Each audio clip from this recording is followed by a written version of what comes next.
Nancy Hernandez and the Black Widows. A short time later, the Black Widows were lined up in front of Dean Chantel, a tough-as-nails, old-school administrator who had seen it all. Nancy stood on one side of her desk with Officer Mann. She looked very uncomfortable as the widows gave her the stink eye. Dean Chantel surveyed the widows, shaking her head. Can't say I'm surprised to see y'all in here again. She looked at Dulce. And now you too, Betty Rivera. You used to be such a good kid. Yo, call me by my new handle, Dulce. Ain't it sweet? About as sweet as a gorilla's hairy ass. Just then the school bell rang. Nancy turned to the dean. Excuse me, Dean Chantel. I'm sorry to interrupt you, but that's the bell. You mind if I... Go on. You did a good job today. Nancy left, walking past the angry stares of the widows. As for the rest of you, you're gonna be staying a while. How long? Because I got places to be and shit to do. Dean Chantel rose up from her desk and got in the widows' faces. If it were up to me, I'd break up your little crew by transferring you all to separate schools. Trouble is, no other school in the district will take you, so it looks like I'm stuck with you. At least until you drop out or get sent to juvie. Face pinched her nose. Dang, you need a Tic Tac, lady.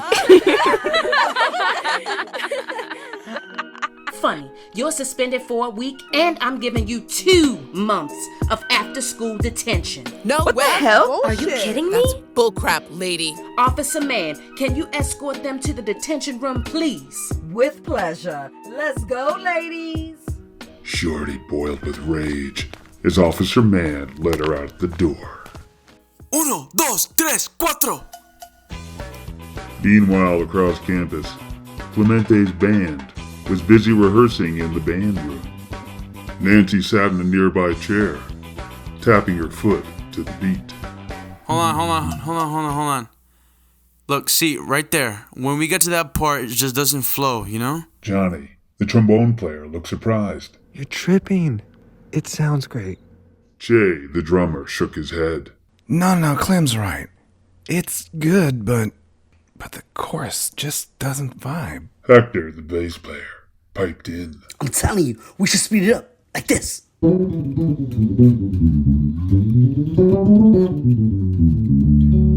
Marisol, the rhythm guitar player, rolled her eyes. Ugh, you want to turn everything into a freaking punk song. We should slow it down. The band started arguing. Clemente put his fingers in his mouth and whistled loudly to get them to stop. Let's ask a fresh set of ears. What do you think, Nancy? It should definitely be slower. Ha! But I'm not sure the speed is the whole issue. The chorus sounds too long. Okay. Any idea how we can fix it? What if you switch the chorus and the verse around? Just the first few words. Me gusta eso, like this.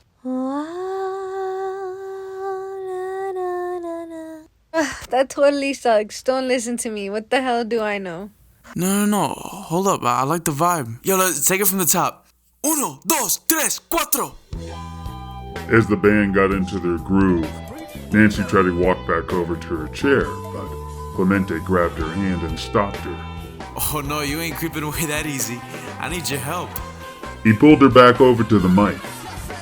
They began to sing together.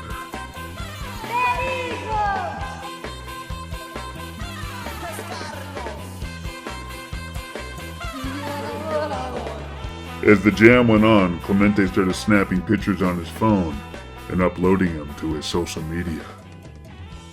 At that very moment, across campus, in the detention room, Shorty and the rest of the widows were sitting bored as Officer Mann hovered over them. Shorty was checking her social media on her phone underneath the table. Suddenly, Clemente's post started popping up on her Insta feed. As Shorty stared at the pictures of Clemente and Nancy singing together, she started squeezing her phone tighter and tighter. A few hours later, the Black Widows were gathered together at the Widow's Nest. It was their secret hideout. It was located inside an abandoned building near the school. The walls were covered with graffiti. Weird junk cluttered the room. Shorty was ranting about Nancy while hitting a mannequin with a baseball bat. She snitched on us to the dean. She messed with Roach's little cousin Ricky. And now she's trying to steal my fucking man right out from under me. She needs to be put in the ICU. Stupid bitch is begging for it. I'm so pissed off right now. It's making me fucking crazy.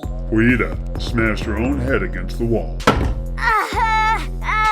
We can't show any weakness. She needs to be taught a lesson that no one will ever forget. You don't fuck with the widows. Shorty swung with all her might and smashed the mannequin's head right off, sending it flying across the room. PE class the next day. The kids were in the gym playing field hockey. Nancy was playing hard, smiling, having a good time. She scored a goal and pumped her fists. The coach blew her whistle. Nice shot, Hernandez. Wow, you really brought your hustle today.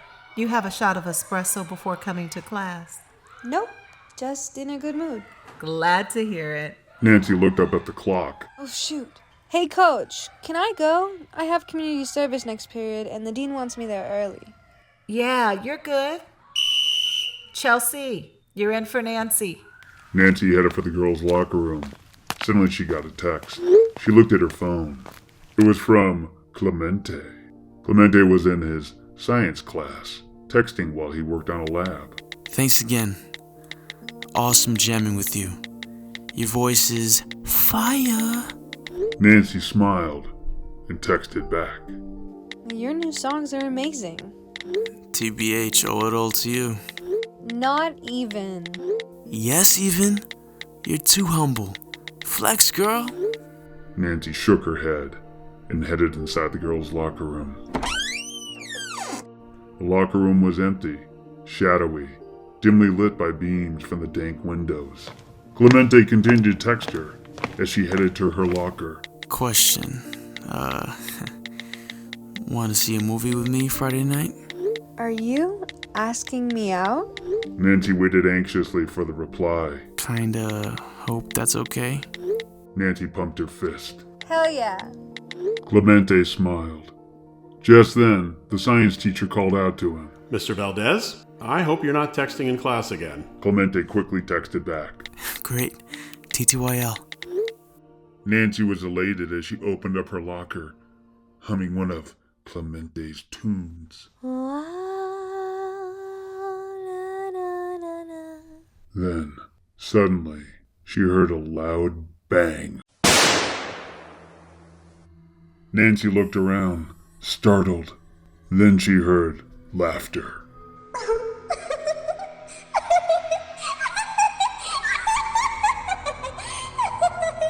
Hello? Who's there? Nancy. Nancy was scared now. She turned and started running for the exit, but suddenly a leg shot out from behind the locker and tripped her. She looked up and saw Shorty and the rest of the Black Widows standing over her. Oh, shit. Shorty had her baseball bat. Payback time, snitch. Nancy tried to run away, but a roach grabbed her. She put Nancy in a headlock and covered her mouth. The arm. Roach grabbed Nancy's arm and yanked it across her bench. Shorty bent down and looked Nancy in her eyes. Sorry. Well, you had it coming, pendeja. Now you're gonna find out what happens to bitches who fuck with the widows. Shorty raised her bat and swung. But just as the bat came down, Nancy suddenly yanked her arm back, pulling Roach forward. Shorty hit Roach across her back. Roach let out a grunt and fell to the floor. Nancy jumped to her feet. Shorty swung at her head, but Nancy ducked, and the bat slammed into the locker above her. Nancy charged Shorty and knocked her into her locker. It knocked the wind out of Shorty. Shorty dropped the bat and fell to her knees, gasping for air. Bertita leaped forward with her knife and tried to slash Nancy, but Nancy jumped back and caught her arm and twisted the knife out of her hand. Nancy elbowed her in the chin. Bertita was momentarily stunned. Dulcie stepped forward to punch Nancy. She still had one hand on her candy bar, But just as she threw her punch, Puita did a wild charge. She missed Nancy and smashed into Dulce, knocking them both senseless. The only thing between Nancy and the door now was Tattletale. But suddenly, Roach grabbed Nancy by the shoulder and spun her around. She punched Nancy in the face, just as Shorty kicked out her legs. As Nancy tumbled to the ground, she hit the back of her head against a bench. She lay sprawled on the ground with her eyes closed. I think you knocked her the fuck out, Shorty. The widows cackled and dapped each other. Tattletale stared at Nancy as a pool of blood started to form underneath her head. Guys? I don't think she's breathing. Face looked back down at Nancy. The pool of blood was becoming very large now. Oh, shit. A look of horror and panic spread across the widows' faces. Just then the bell rang. Footsteps and voices could be heard approaching the locker room. What do we do now? Run! The widows all rushed over to a back window they had pried open to get inside. They scrambled through it and slammed it shut behind themselves, just as the students started crowding into the locker room. But as they came in, the crowd of girls stopped dead in their tracks and gasped. On the floor, they saw Nancy lying in a pool of blood. A short time later, at the widow's nest, the Black Widows dashed inside their hideout and doubled over, panting from exhaustion. Shit. What are we gonna do now? We killed that girl. We're gonna go to jail for the rest of our lives. Shut the fuck up and calm down. Nobody saw us. We're in the clear. And check it. Thanks to that ratchet dean, we have the perfect alibi. We're all suspended. Boom. If anyone asks, just tell them you were at home minding your own when the shit went down. The widows nodded and smiled. What about that CSI crap? Shorty shook her head. There's DNA from 100 different girls in that pinche locker room. So long as none of y'all snitch, it's all good in the hood. That was tight, yo. Our first kill and we did it together. Hell yeah. Now the whole world knows you don't fuck with us. The widows dapped each other. But Shorty noticed that Tattletale was, more subdued than the others. You got a problem, girl? No, I'm chill. Good. Shorty slammed her bat down on the table next to Tattletale. Tattletale gulped. Oh my god. Meanwhile, back at the school, Oh my god. Esmeralda pushed her way through the crowd that had gathered in front of the locker room. She saw Nancy's body laying on the ground. She collapsed, sobbing. As the news spread throughout the school, everyone reacted to the devastating news. Clemente crumbled to the ground and buried his face in his hands. Miss Buckwald burst into tears. Dean Chantel quietly wept in her office. Wolfface sat alone in his bus, staring off into space. A few hours later, a CSI team, led by Detective Milk, a no-nonsense homicide detective, arrived at the school. They searched the locker room up and down, but they didn't find any evidence connecting the crime with the widows. Nancy's death was officially ruled an unsolved homicide. 2 weeks later, Miss Buckwald was in her classroom after school, grading a huge stack of papers. Suddenly, her phone rang. Miss Buckwald answered it. It was her boyfriend. Hey, where are you? I'm still working. You forget we have dinner reservations? Oh, shoot. Sorry, I lost track of the time. I'm leaving now. All right, see you soon. Miss Buckwald quickly hung up and gathered her things. She stepped out of her classroom and started walking down the corridor. The hallways were dark and gloomy. All the students were gone. Miss Buckwald walked past the door that led to the gym.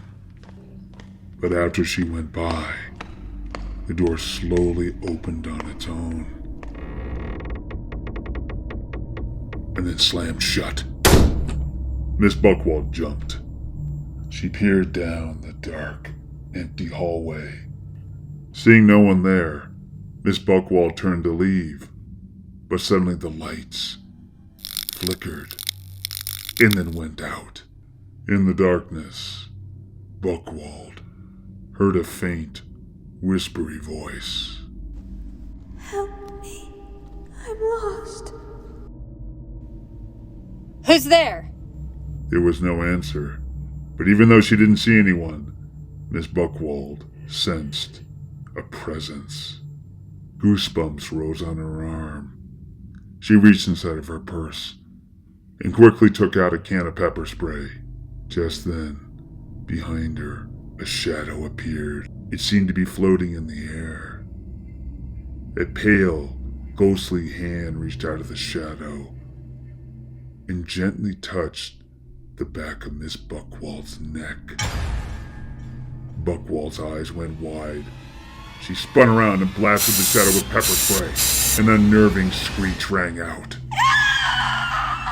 The pepper spray was knocked out of Buckwald's hand. Buckwald staggered backwards. Suddenly the lights came on. The hallway was empty. Buckwald looked down at her hand and saw she had a bloody scratch. Oh my god. Buckwald hustled to a nearby exit and disappeared into the parking lot. After she was gone, something unseen hurled the can of pepper spray down the hallway. It was the next day, lunch. The Black Widows were sitting at their usual table, gabbing and carrying on. Just then, Shorty looked up and saw Clemente walking across the quad. He looked depressed, as if he was carrying the weight of the world on his broad shoulders. Shorty got up and trotted over to him. Hey, Clem, wait up. Clemente saw Shorty and tried to turn away from her. Leave me alone. What's the matter? I don't understand. Everyone around here is saying you're the ones who jumped Nancy. No, man, it's just haters talking crap. It wasn't us. I swear to God. Really? Bet. Look into my eyes. Have I ever lied to you? Yeah, you cheated on me, remember? Oh, okay, you got me there. But that was different. Clemente shook his head and kept walking. Shorty ran in front of him and blocked his path. Please, you gotta believe me. Why would I do something to Nancy? I barely even know her. Shorty's eyes teared up. Are you crying? I'm sorry. No, I'm kind of bad sometimes, but I'm not a cold-blooded killer. I don't care what these punks think, but you too, Clem. That hurts. I didn't kill her. You have to believe me. Clemente sighed. Sorry, I didn't mean to accuse you. I'm just upset. It's okay. I understand. It's terrible what happened to her. But you know it's not good to hold all that pain inside. Clemente nodded. Shorty hugged him. If you ever need someone to talk to, I'm here for you. Always. You know that, right? Thanks. You're a good friend, Shorty. At that moment, through her office window, Officer Mann eyed Shorty talking to Clemente. She reached for her phone and dialed Detective Milk. At police headquarters, Detective Milk was busy at his desk. He heard his phone ring and checked the caller ID. When he saw it was Officer Mann, he rolled his eyes. Hello again, Officer Mann.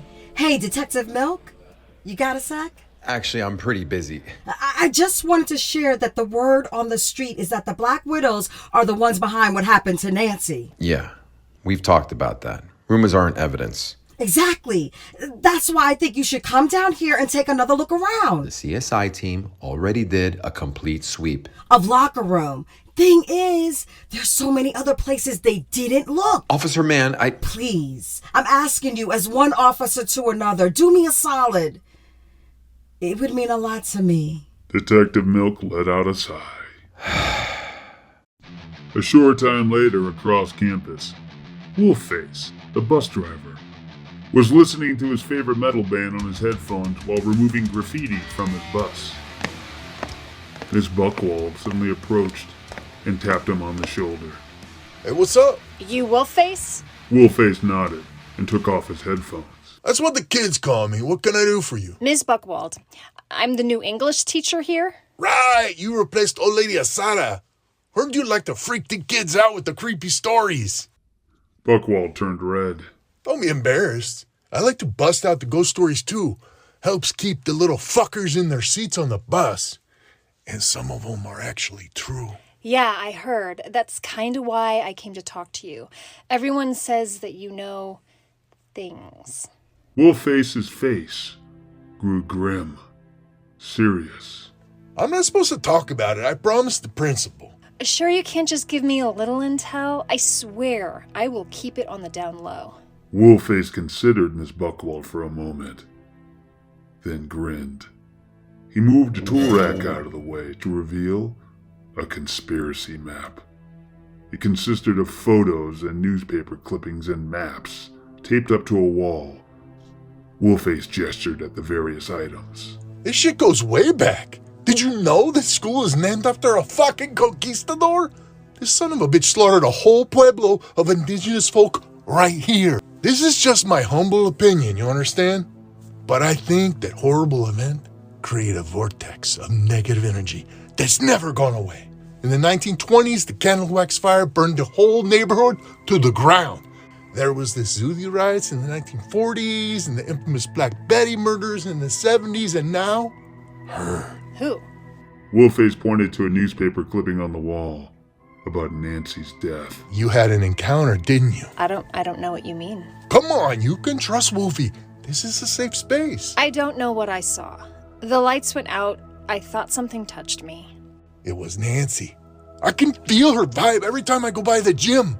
I don't know why, but I think she's trapped here for some reason. I have a confession. She didn't just touch me. Miss Buckwald held up her hand and showed Wolfface the scratches. He made a face. Why would she attack me? I thought we were friends. Spirits feel cornered sometimes, and they lash out. You should stay away from her. Hopefully she'll figure her shit out soon and move on. Miss Buckwald nodded, but she, looked a bit worried. Nighttime. Sepulveda High was closed. A cold wind howled over the campus grounds. Detective Milk parked his car and stepped out. As he approached the front entrance, Officer Mann was waiting for him, shivering in the cold breeze. At that very moment across campus, however, the Black Widows were hopping the back fence. They were dressed head to toe in dark clothes and carrying backpacks. They took a quick look around to make sure they were alone, then turned to Dulce. Okay, loca. Phase 3 of your initiation. The girls opened up their backpacks and pulled out spray paint cans. You have to catch 7 tags for everyone to see. Think you can handle that? Dulce laughed. She walked over to a bare wall and started tagging a huge Black Widow symbol on it. The rest of the Black Widows looked on approvingly. Meanwhile, across campus at the ruined greenhouse, Officer Mann and Detective Milk entered. The widows like to hang here and get high sometimes.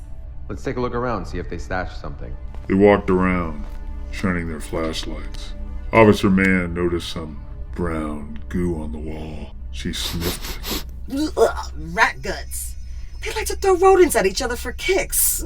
Lovely. Just then, something darted in the shadows behind them, knocking over an old ceramic pot. Milk and Mann whipped around, startled. Mann saw what it was and made a face. It's just a stupid pot. Wait. Look. Detective Milk shined his flashlight across the floor. The beam found footprints in the dust.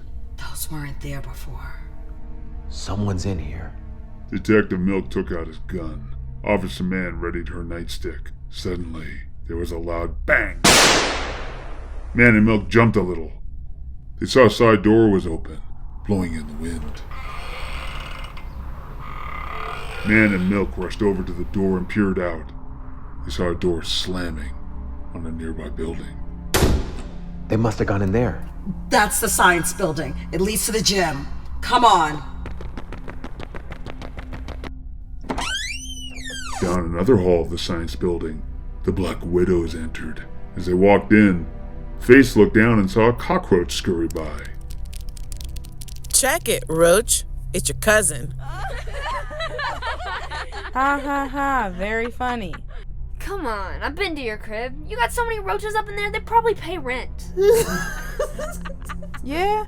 Well, your mama's so fat if she wears a yellow raincoat, she gets mistaken for a taxi cab. Your mama is a taxi cab. What you laughing about? Your mama's such a slut, she has her own channel. HB Ho. Nearby, inside the girls' locker room, flashlight beams broke the eerie darkness. Detective Milk and Officer Man crept along quietly, searching. Suddenly they heard a small, faint, scratching sound. They turned around. It was coming from inside the locker directly behind them. Locker number 374. Nancy's old locker. At that moment, the widow stopped in front of the wall outside the gymnasium. Dulce was almost done with her last spider tag, but just then, her spray can ran out. Shit! This one's empty. I got one. Retita reached into her backpack to retrieve a fresh spray paint can, but she suddenly stopped, looking spooked. What the fuck? She slowly pulled out a green hall monitor vest from her bag. It's a leadership vest. Just like the one that belonged to... Why'd you bring that? I didn't. One of you bitches is pranking me, right? The widows all looked at each other and shook their heads. Meanwhile, back in the locker room, the scratching sound continued as Detective Milk took hold of the latch of Nancy's old locker. Suddenly, the sound stopped. Detective Milk swung the door open. The locker was empty. Then Milk saw something shiny flicker in his flashlight beam. He reached inside and took it out. He held it up to the light. It was a small cross on a chain. On the back was an initial, NH. Officer Man gasped. That's Nancy's. She was buried with it. Come on, that's impossible. I saw her little sister Esmeralda put it in her coffin. Just then, they heard a faint female voice. Some good girls don't go to heaven. Milk and Man looked at each other. Meanwhile, outside the locker room down the hall, Retita grabbed Tattletale and shoved her up against the wall. Ugh! You're fucking with me! Admit it, Tats! You're always pulling these stupid pranks! It wasn't me this time, I swear! Just then, all their phones suddenly died one by one. What's wrong with the stupid phone? It was charged. Mine too. Just then, the door to the gym suddenly flew open. Officer Man and Detective Milk stepped out. Someone's fucking with us. Shorty spotted them and screamed to the widows. Shit! Run! The widows bolted. Milk and Man saw them. Hey, you! Stop! Milk and Man tried to follow them, but the widows knew all the shortcuts and quickly lost them in the hallways. Back in the hallway near the gym, however, Retita climbed out of a trash can. Stupid pigs. The only thing you shitheads are catching is my dust. The hallway was empty and deserted now. Retita checked her phone again, but it was still dead. Shit! She muttered to herself and started walking down the hallway. Then suddenly, she started to hear faint footsteps creeping up behind her. Retita whirled around, but there was no one there. The hallway was empty. Just then she heard a growl. She turned around and saw a shadowy form standing in front of her. Retita let out a scream and dashed into the nearby bathroom. Retita braced herself against the door, holding it shut. Suddenly, she heard a voice whispering to her through the door. Hey, Ratita, why'd you do me like that? Retita whipped out her knife and waved it in front of herself. Oh my god! Stay away from me, you dead bitch, or I'll fuck you up! Whatever was on the other side of the door responded with an eerie laugh. Suddenly, from out of a hole in the bathroom wall, a rat crawled out. And then another one crawled out of the toilet. Rats suddenly started crawling out of all the toilets and cracks in the wall. They started to swarm all over Retita. Retita stumbled out of the bathroom, trying to pull the rats off herself. She staggered down the hallway for a few feet, then tripped and tumbled end over end down the stairs. Crashed at the bottom. The surviving rats scattered from her. Ratita's neck was snapped. The shadowy figure drifted over to the edge of the stairs and looked down on her. Suddenly it wailed and doubled over as if in pain.